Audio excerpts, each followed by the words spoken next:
اگر میں آپ سے یہ کہوں کہ دجال پاکستان میں ہے، کیا آپ میری اس بات کا یقین کریں گے؟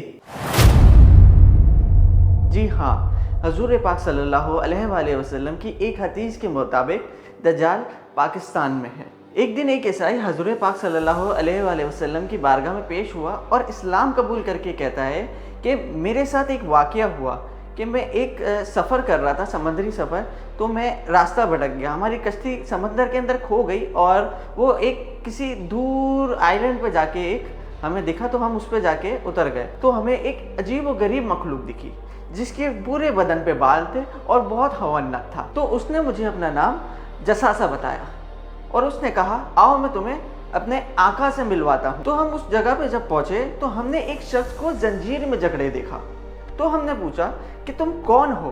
تو اس نے ہم سے سوال کیا، تو اس نے ہم سے 3 سوال کیے کہ اس نے پہلا سوال یہ پوچھا کہ مجھے بیسان کے درختوں کے بارے میں بتاؤ، کیا اس میں ابھی بھی پھل ہیں؟ تو ہم نے کہا ہاں اس میں بہت پھل ہے، وہ بہت اچھی فصل ہے۔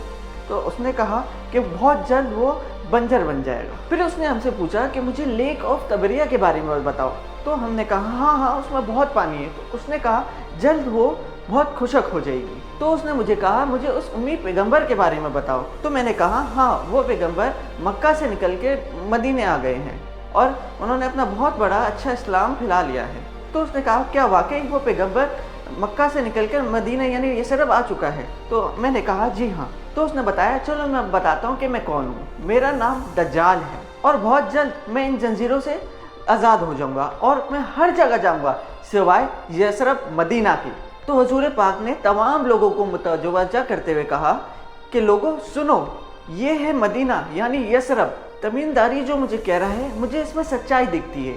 دجال نہ تو یمن کے سمندر میں ہے اور نہ ہی شام میں، اور اپنے ہاتھ سے مشرق کی طرف اشارہ کر کے کہا دجال مشرق میں ہے، دجال مشرق میں ہے، دجال مشرق میں ہے۔ تو اب ایک پوائنٹ والی بات ہے کہ ہمیں تو پتہ ہے کہ ایک سفر کے بعد حضرت تمیم داری کی جو کشتی تھی وہ ایک جزیرے پر رکی تھی، تو حضور پاک نے فرمایا تھا دجال نہ تو یمن کے سمندر میں ہے نہ تو شام کے سمندر میں ہے، تو ہم ان 2 سمندر کو ہٹا دیتے ہیں تو ہمارے پاس 2 سمندر بچتے ہیں۔